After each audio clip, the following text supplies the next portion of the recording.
Hi, my name is Sommer Hammoud. I'm from the Rothman Orthopedic Institute in Philadelphia. Today we're going to demonstrate the repair of a radial meniscus tear utilizing the hashtag suture configuration. So this is a right knee. We've created a radial tear at the posterior horn of the lateral meniscus. This is often seen at the same time as an ACL tear in young patients.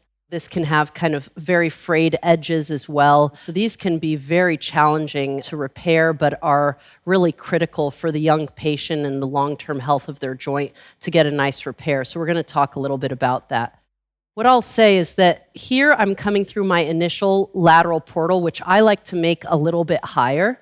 But I almost always, when I do a lateral meniscal repair, because I like to come with my implants to the posterior horn from the ipsilateral side, is that often create a more inferior portal. And so you can see this line of trajectory towards the meniscus is much more direct and allows us to get around the condyle without scuffing the condyle. So that's just one nice point there.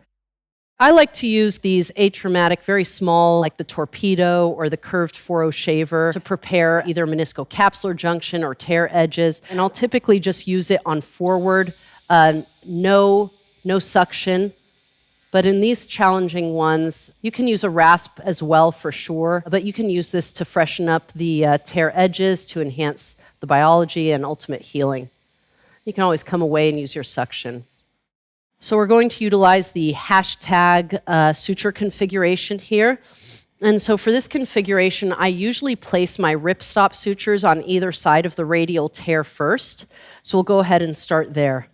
So I'm going to come in on the ipsilateral side. Again, when you come in with your sled to introduce the implants atraumatically, this is a nice way to confirm your ability to reach all points on the meniscus that you want to reach with your implant prior to inserting the implant into the joint or deploying one of the limbs. So this I like very much. So in order not to injure the condyle, I'll typically flip that like that, and it'll bring it in. I'll get as close to the radial tear configuration as possible. I'll come in, I'll puncture into the meniscus tissue, and then reduce the meniscus. So in this case, this is a radial tear, so you want to provide compression. So you don't want to distract the position of your implants by directing it more laterally. So we're going to go ahead and come through the capsule here, but kind of directing a little bit more centrally or medially. So here we're deploying our first. And then we'll come into the meniscus tissue for our second. Again, utilize the curve in order to puncture the meniscal tissue. And if I go a little bit too far, I can always retract it a little bit gently so we can actually see the back side on this. And then again, we're going to go ahead and reduce that.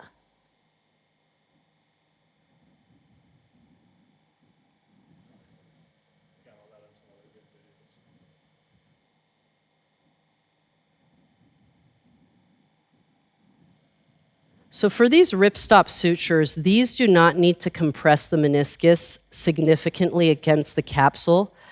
They're purely really providing our biomechanical ripstop for our horizontal mattress sutures. Go ahead and cut that first one. So we'll come in for our second ripstop suture. You can see here the atraumatic tip on this guide can help us reduce the meniscus and assess our positions. So in this situation, we also have to we're getting close to the midline, so we want to be cognizant of the vessels. But oftentimes, it is a little bit more useful to direct the curvature towards the midline initially, but then I will turn it away as I have here. To avoid the midline structures. More centrally, again, always start peripherally with these because you'll obliterate your view. It'll just be more difficult to work behind the initial suture if you start centrally. Here's our second ripstop suture that we've placed.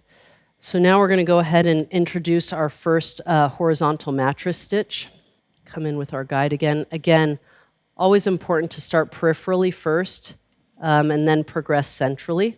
It's important for those ripstop sutures to be as close to the radial tear as possible because sometimes you run out of real estate here, particularly as you get closer to the root.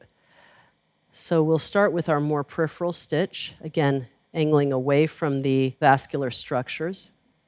And here, as you see, we're utilizing the FiberStitch 1.5, and with the much smaller puncture holes, we can get really complex configurations really nicely.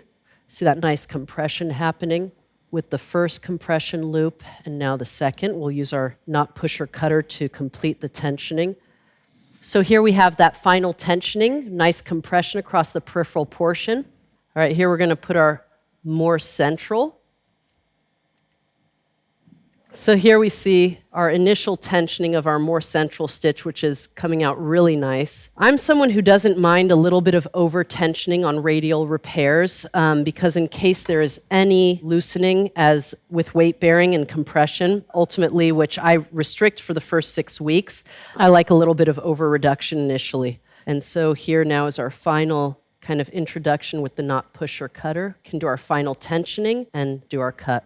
So this is our final construct. So again, our rip-stop sutures, because again, most of these clinically, these edges of the tear are typically a little bit friable. You get a little bit of a mop end type appearance. Even in young patients, they can be quite devastating. So sometimes you have to position these ripstop stitches even further away, but try to get them as close as possible without them ripping through. But the ripstop stitches, if you're just relying on these horizontal mattresses, you may easily get that rip through. So this is just a really nice construct for these very complex and challenging tears, which fortunately are not very common, but really present the sports surgeon some of their most challenging cases.